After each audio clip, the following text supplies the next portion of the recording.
भाई कुर्बानी से मुतालिक कुछ मसाइल सुन लें। पहली बात, भैंस की कुर्बानी, कुर्बानी वाजिब है, इस पर मैं बयान में आज डिटेल में बता चुका हूं, ठीक है ना। नंबर दो, घर के सरबरा की तरफ से है, सबकी तरफ से होगी या नहीं होगी, ये मसला भी मुदल्लल बयान कर चुका हूं। तीसरी बात, भैंस की कुर्बानी भी आजकल एक इख्तलाफी मसला है। भैंस की कुर्बानी पर इजमा रहा है, अब इख्तलाफ हो गया उसमें। पहले अहले हदीस हजरात भी इसको जायज ही समझते थे, बल्कि हम बचपन में अहले हदीस हजरात से पूछते थे कि अगर हर मसला कुरान और हदीस में होना जरूरी है तो भैंस की कुर्बानी को तुम क्यों जायज कहते हो, भैंस का तो जिक्र ही नहीं मिलता। तो ये तो हम उनको हुज्जत तमाम करने के लिए कहते थे कि हर मसले का आप कहते हो ना कुरान हदीस में सराहतन जिक्र होना चाहिए। भाई सराहतन हर मसले का जिक्र नहीं होता। तो फिर हम उनसे पूछते थे बचपन में कि फिर आप भैंस की कुर्बानी को जायज क्यों कहते हो, तो वो नहीं जवाब हो। अब क्या है कि अब हम देख रहे हैं ऐसे अहले हदीस हैं जो कह रहे हैं भैंस की कुर्बानी जायज नहीं, तो ये मसला बाद में चेंज हुआ। तो खूब समझ लें, भैंस की कुर्बानी को हम जायज क्यों करार देते हैं, उसकी वजह ये नहीं है कि हम भैंस को गाय पर कयास करते हैं। कुर्बानी के मसाइल तौकीफी हैं, उनमें किसी जानवर को किसी पे कयास नहीं किया जा सकता। अगर कयास को हम जायज समझते तो हम हिरन की कुर्बानी को बकरे पे कयास करके जायज कहते, समझते हो। और हम नील गाय की कुर्बानी को इस गाय पर कयास करते कि दोनों के गाय भी कहते हैं और साइज भी तकरीबन एक जैसा होता है, बस एक में फुर्तीली ज्यादा है और उसमें फुर्तीली कम है। तो कयास तो जब होता है, ये कयास थोड़ी किया है, यहाँ कयास जायज नहीं है, क्योंकि ये चार जानवर हैं जिनके अल्लाह ने हमें कुर्बानी का हुक्म दिया और वो तौकीफी हैं, उन पे कयास नहीं हो सकता। तो सवाल पैदा होता है फिर उन चार में भैंस तो नहीं है। उसका जवाब ये है कि भैंस को गाय पर कयास नहीं किया है, गाय के साथ लाहिक किया है। लिहाक एक अलग चीज है, कयास एक अलग चीज है। ये चार जानवर जो जायज है ना, ये क्यों, असल में चार चौपाए हैं जो अहली हैं, पालतू हैं, और उनमें खास किस्म के मफाद हैं। तो इस माना में भैंस और गाय एक ही चीज है, उसके भी वही मकासद हैं जो गाय के मकासद होते हैं, और वो भी घरेलू है, वहशी जानवर नहीं है। तो कुर्बानी के जानवरों की जो जवाज है ना, उसका ताल्लुक घरेलू चौपाए होने और घरेलू चौपाए ना होने से। अब हमारे जो अहले हदीस भाई हैं वो क्या करते हैं, हमें मेडिकल साइंस के सबूत और उर्फ पेश करना शुरू कर देते हैं कि भाई देखो गाय में और भैंस के एटीट्यूड में बड़ा फर्क है। गाय फुर्तीली होती है, भैंस सुस्त होती है। गाय के लिए अलग किस्म का मौसम चाहिए, भैंस को अलग किस्म का मौसम चाहिए। दोनों के दूध के टेस्ट में फर्क होता है। उसका जवाब ये है कि ये वो फर्क है ही नहीं जो शरीयत में मोतबर हो, ये वो फर्क नहीं है जो शरीयत में मोतबर हो। शरीयत में मोतबर फर्क जो है ना कुर्बानी में, वो चौपाया होना या ना होना और अहली होना या ना होना। अहली का मतलब पालतू। इसी वजह से नील गाय जो है ना उसकी क्यों जायज नहीं है, वो गाय जैसी तो बहुत सी चीजों में है, लेकिन वो वहशी जानवर है, पालतू नहीं है। हिरन की कुर्बानी क्यों जायज नहीं है, इसलिए कि वो पालतू जानवरों में नहीं है, वो जंगली जानवरों में आता है। यही वजह है कि यौक की जो कुर्बानी, याक कहते हैं, यौक कहते हैं, पता नहीं क्या कहते हैं, याक की कुर्बानी में भी उलमा यही बयान करते चले आए हैं कि अगर पालतू है, पल जाता है घरों में, पलने वाला जानवर है तो फिर जायज है, अगर जंगली है तो जायज नहीं है। तो गाय और भैंस के जो मफाद है ना वो बिल्कुल सेम है। उसको भी घर में बांध के खिलाया जाता है, भैंस को भी घर में बांध के खिलाया जाता है, और उससे भी दूध हासिल करने के लिए पाला जाता है, उसको भी दूध हासिल करने के लिए पाला जाता है। वो भी जुगाली करती है, वो भी जुगाली करती है। तो हमने ऐसा नहीं किया कि भैंस को गाय पर कयास किए, हमने कहा गाय का जब शरीयत ने इजाजत दी है तो भैंस उस इजाजत में खुद ब खुद दाखिल है। इसकी एक मिसाल देता हूं। कुरान कहता है माँ बाप को उफ मत करो, है ना। अब कोई के गालियां देना जायज है और गालियों को मैं कयास कर रहा हूं उफ पर, सॉरी गालियां देना भी हराम है, गालियों को मैं कयास कर रहा हूं उफ पर, कि जब उफ कहना हराम है तो उस पर कयास करके मैंने कहा कि गालियां देना भी क्या है, हराम है। हम कहेंगे गालियों को उफ पर कयास नहीं किया जाएगा, गालियां उफ के हुक्म में दाखिल हैं, क्योंकि उफ से लफ्ज उफ मुराद नहीं है।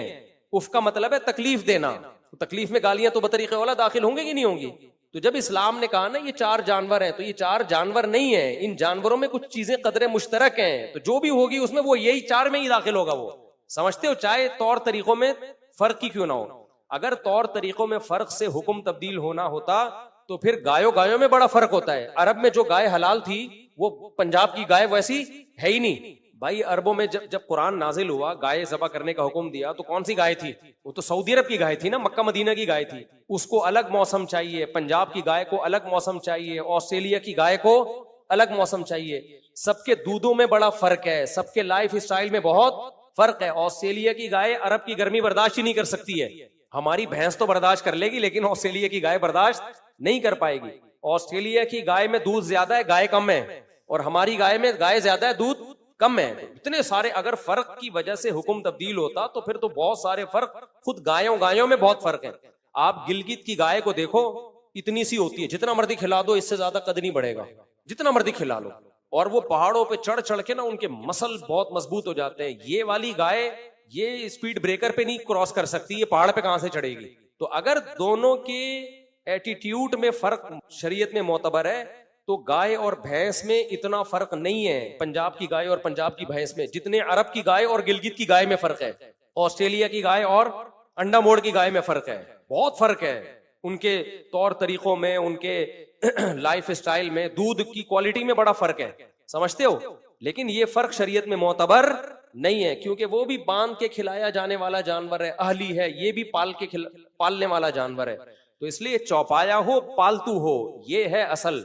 यही वजह है कि शरीयत ने हमें कहा ना दुम्बई की कुर्बानी हलाल है, तो उसमें चक्की वाला भी आ गया, भेड़ भी आ गया। हालांकि दोनों में बहुत फर्क है, लेकिन फायदे सबके क्या हैं। चक्की होने ना होने से वो चौपायों की फहरिस्त से भी नहीं निकले और पालतू होने की फहरिस्त से भी नहीं निकले। हालांकि चक्की वाला दुम्बा और बगैर चक्की वाला, पंजाब का कजला और कराची का दुम्बा, बहुत जमीन आसमान का फर्क है उसमें। कजला बिल्कुल ही एक अलग चीज है, एनकी और बगैर एनकी बड़े फर्क है, कीमतों में बड़ा फर्क है, गोश्त के जायकों में बड़ा फर्क है। लेकिन क्या है, चौपाए सब हैं और पालतू सब हैं। तो ये फर्क शरीयत ने मोतबर नहीं। अरबों में जो दुम्बे होते थे, हो सकता है वो पंजाब में होते ही ना हो वो वाले दुम्बे, अब हो गए हो, पहले ना होते हो। लेकिन जब दुम्बा है तो चौपाया है और घरेलू है, तो फिर इन फर्क का शरीयत में एतबार नहीं है। इसलिए हमारे नजदीक बिल्कुल वही गाय की भैंस की कुर्बानी में अजर है जो गाय की कुर्बानी में है। समझते हो, बैल काटो भैंस काटो कोई फर्क नहीं है, बल्कि भैंसा इस लिहाज से ज्यादा बेहतर है कि माहिरीन जो हकीम हैं, जो ग़िज़ाओं के माहिर होते हैं, वो हकीम कहते हैं कि भैंस के गोश्त में फायदे गाय के गोश्त से ज्यादा है, उसमें फैट भी कम होता है और इकोनॉमिकली भी आपको वो इसलिए सस्ता पड़ता है कि उसमें गोश्त निकलता बहुत है। समझते हो, कट्टा जो है ना, कट्टे को तो बोलते ही, किसी मोटे आदमी को कट्टा तो बोलते हैं, भैंसा ही तो बोलते हैं उसको।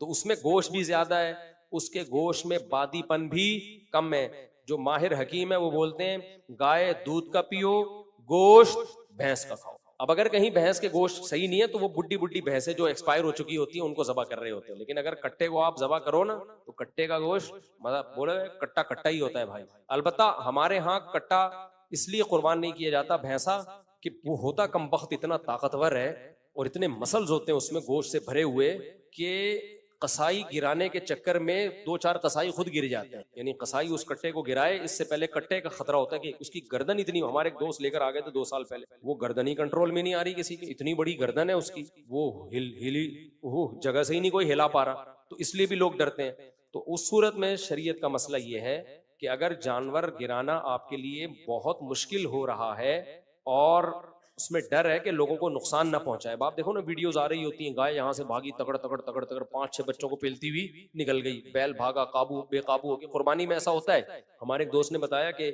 हम एक बैल लेकर आए, इतना तगड़ा बैल था, वो किसी को करीब नहीं आने दे रहा था, बस जो करीब आया उठा के किक मारता था ना। तो कह रहे हैं बड़ा एक्सपर्ट कसाई लेकर आए, कसाई शो भी बहुत मारते हैं आजकल। कह रहे हैं हमने उनको बोला कि भाई ये बहुत खतरनाक बैल है, इसको जरा एहतियात। उसने कहा बड़े बड़े बैलों को हमने गिराया, ये किस खेत की मूली है। तो वो मुझे कहने लगे, मैंने उसको बहुत समझाया यार थोड़ा एहतियात से करीब है। उसने कहा कह रहे ये बात हो रही है, मैंने देखा कसाई नजर नहीं आ रहा, बैल के करीब गया ना रस्सा वस्सा खोलने जबा करने के लिए। कह रहे मैंने कहा पता नहीं, देखा वो उधर पड़ा हुआ है। कह रहे बातों बातों में बैल ने घुमा के जो फ्लाइंग किक मारी है ना, पता ही, और किक मार के बैल ऐसे खड़ा हुआ है जैसे कुछ हुआ ही नहीं, इसका रोज का काम है, डेली का काम है। कह रहे मैं देख रहा हूँ वो कसाई वहां पड़ा हुआ है। तो फंडरगिरी अच्छी नहीं होती। तो ऐसा कोई डेंजरस किस्म का खतरनाक किस्म का बैल हो तो पहला काम ये कर सकते हैं, बजाय तमाशा महल्ले में बनाने के ना, वो भाग रहा है, रस्से तोड़ रहा है, 5-6 बंदों को उठा उठा के पटक रहा है, तो ऐसे मौके पे बेहतर ये है कि 2 धारी छुरी लेके ना उसकी गर्दन पे खड़े खड़े ही उसको मार दे गर्दन। समझते हो, 2 धारी छुरी क्या होती है, आराम से घुस जाती है। तो उसको आप खड़े खड़े ही बांध के ना उसको उसकी गर्दन पे छुरी घुसा दे, उससे जब ब्लीडिंग होगी बहुत ज्यादा तो नीचे गिरेगा, फिर प्रॉपर जबा कर दें उसको। ये सबसे बेहतर तरीका है। लोग शूट करते हैं गोली से शूट करने के बजाय इस तरह से करें, क्योंकि इसमें ब्लीडिंग ज्यादा है। जानवर हलाल करने का एक बड़ा मकसद है उसका खून जिस्म से बाहर निकल जाए, तो गोली में वो काम प्रॉपर वे में होता नहीं और तकलीफ भी ज्यादा होती है जानवर को। दूसरा ऑप्शन फिर ये है कि अगर वो काबू में नहीं आ रहा है आपके, भाग रहा है इधर उधर, और तो फिर शूट भी किया जा सकता है उसको। तो उसको गोली से शूट करें, लेकिन वो गोली का शूट से अगर मर गया तो हलाल नहीं होगा। जब गिर जाए फिर जाके उसको ज़बा कर दे। अलबत्ता गोली अगर धारीदार है, धारी का मतलब ब्लेड है उसके आगे, तो फिर बिस्मिल्लाह अल्लाहु ऊपर पढ़ के अगर आपने गोली चलाई और वो धार लग गई उसके अंदर, तो भी गिरेगा तो आप पर ज़बा करना वाजिब है। लेकिन आपके पहुंचने से पहले अगर मर गया तो फिर हलाल है वो। समझते हो? तीर का शिकार हो गया या गोली का हो गया, तो गोली अगर नोक वाली धार वाली है, कलाशनकोफ की या टीटी की गोली नोक वाली नहीं होती, आगे से नोक तो होती है मगर धार नहीं होती उसकी, बिल्कुल ऐसे सुई हो ना, बिल्कुल घुप जाए, इस तरह से तो फिर हलाल होगा, वरना हलाल नहीं होगा। तो जानवर अगर काबू में नहीं आ रहा है तो फिर उसको काबू में लाने के लिए ये हीला और तरीका इख्तियार किया जा सकता है। लोग कहते हैं जुल्म होगा जानवर के ऊपर। ओ भाई, वो जो जुल्म कर रहा है आपके ऊपर, आप उसको कुर्बान करने के लिए लाए थे और उसने गली मोहल्ले के 5-6 बच्चे कुर्बान कर दिए। ये कौन सा, कोई टांग लेके बैठा हुआ है, कोई घुटना लेके बैठा हुआ है। बकरीद में यही रिपोर्टें आ रही होती हैं। फिर यूट्यूब पे इतनी वीडियोस आई हुई होती हैं। वो एक तो मैंने देखी, ऊंट को ज़बा करने जा रहे हैं, ऊंट ने यहां से उठाया उसको, इधर से उठा के ना लटका के उधर ले जाके रख दिया। बड़ा तमीज का ऊंट था वो। मैंने कहा इस ऊंट को सलाम है, कुछ भी नहीं किया, यूं उठाया उसकी औकात दिखाने के लिए ना, कि 2 टके के आदमी नहीं है, तू मेरे को हलाल करने आया। यूं उठा के बंदा यहां रख दिया। अब वो अगर सर से ही पकड़ लेता तो रख तो देता, रख तो फिर भी देना था। खाना ऊंट गोश्त थोड़ी खाता है, रख देना था। मगर वो बेचारा फिर कहीं रखने के काबिल रहता नहीं, उसको सिर्फ कब्र में ही रखा जाता। वो तो शुक्र है यहां से उठाया। तो इतना ये इस टाइप की चीजें हो रही हैं, तो ऐसे मौके पे शरीयत की सहूलत से फायदा उठाना। तो ऐसा कोई तगड़ा जानवर है काबू में नहीं आ रहा तो तमाशे ना बनाओ भाई। गली मोहल्ले में लोगों की चीजें टूट रही हैं, फूट रही हैं, मर रहे हैं लोग, तो फिर तमाशा बनता है, देखो ये मुसलमान लोग क्या कर रहे हैं। तो ऐसे मौके पे इसका फायदा उठाया जाए शरीयत की गुंजाइश से। एक बात तो ये हो गई। दूसरी बात, देखो नबी सल्लल्लाहु अलैहि वसल्लम ने फरमाया, मेरे इस जो कुर्बानी के मसाइल में बता रहा हूँ उसको ज्यादा से ज्यादा वायरल करें इस क्लिप को, ये बहुत अहम मसाइल हैं क्योंकि लोग इनमें कोताहियां करते हैं। दूसरा मसला, ये जो मेरा चैनल है स्पीचेस, इस पे अभी थोड़ी देर में अपलोड हो जाएगा, ये अभी थोड़ी देर में ही हो जाएगा अपलोड, तो आधे घंटे बाद इंशाल्लाह जैसे ही खत्म होगा अपलोड हो जाएगा ये। तो आप लोग उसको फैलाएं ज्यादा से ज्यादा, क्योंकि ये दूसरा मसला पहले से भी ज्यादा अहम है। वो मसला ये है, नबी सल्लल्लाहु अलैहि वसल्लम की सही हदीस है कि जिसने रास्ते से तकलीफ दे चीज नहीं हटाई, आप जा रहे थे, कोई गंदगी पड़ी हुई थी, आपने नहीं हटाई, नबी ने फरमाया ये ईमान का सबसे आखिरी दर्जा है। अगर ये भी नहीं किया ना, तो हदीस का मफहूम क्या हुआ कि आप ईमान के आखिरी दर्जे पे भी नहीं। कोई कांटा पड़ा हुआ है, कोई गटर का ढक्कन खुला हुआ है, आप रख नहीं रहे, कोई गंदगी पड़ी हुई है, गोबर शोबर पड़ा हुआ है, आप हटा सकते हो, लेकिन आप नहीं लोगों के पांव आते रहे इसके अंदर, बदबू आती रहे, इतना भी अगर आपने नहीं किया तो हदीस के मुताबिक ईमान का आखिरी दर्जा यानी इंसानियत की इंतहा है, फिर ये आखिरी दर्जे में भी नहीं है। सोचो, जो तकलीफ दे चीज नहीं हटाता वो मुसलमान नहीं है, तो वो कैसे हो सकता है जो तकलीफ दे चीज फेंके, जो तकलीफ दे चीज फेंके गली मोहल्ले में, और ऐसा फेंके कि सिर्फ एक आदमी को तकलीफ नहीं हो रही, पूरा मोहल्ले को तकलीफ हो रही है। कुर्बानी के अगले दिन और दूसरे तीसरे दिन आप हाल देखा करो कराची का क्या बन जाता है। पहले गंदगी कम है, इतनी बदबू, कुछ लोगों को तो उल्टियां लग जाती हैं, वो बकरीद के दिनों में भाग जाते हैं शहर छोड़ के, कहते हैं यार हम अफोर्ड नहीं कर सकते। इतनी गिलाजत, इतनी गंदगियां, खून की बदबू, ओझड़ियां, छीछड़े, कौओं के बिल्लियों की ईद होती है, असल में इंसानों की नहीं होती, इतनी गंदगी। ओ भाई, जब आप जानवर लेकर आए हो, उसको ज़बा करके उसकी आलाइश को एक किसी ठिकाने लगाना, ये भी आपकी जिम्मेदारी है। गवर्नमेंट की है, लेकिन गवर्नमेंट पूरी करे ना करे वो उसका हेडेक है, आपकी भी जिम्मेदारी है ये। आप खुद नहीं कर सकते, किसी को पैसे देके ये काम करवाएं। आप कह सकते हो पैसे कहां से लाएं, तो जानवर कहां से ले आए? वो क्या किसी ने ज़कात में दिया है आपको? कुर्बानी गरीबों पे लाजिम नहीं है, मालदारों पे लाजिम है। तो जिस कमबख्त मालदार के पास गली को साफ कराने के पैसे नहीं है ना, वो कमबख्त मालदार के पास कुर्बानी के पैसे कहां से आ गए? नहीं आई मेरा ख्याल है बात। अगर आपके पास गली को साफ कराने के, अपने घर का बाहर जहां जहां जानवर ने गोबर किया है, जहां जहां उसकी आलाइशें, खून वून पड़ा हुआ है, ये जो खून गिरता है ना 2-3 दिन के बाद सड़ता भी है, इसमें बदबू आती है बहुत खतरनाक किस्म की। अगर आपके पास पैसे नहीं है उसको साफ कराने के, खुद करो या किसी से करवाओ, नहीं है तो आप कुर्बानी मत करो। समझते हो? देखो, मैं पिछले साल ऊंट लेकर, मैं शो मारने के लिए ये बातें नहीं कर रहा, मोटिवेशन के लिए कह रहा हूं। मैं ऊंट लेकर आया था पिछले साल, गली में हमने नहर किया उसको,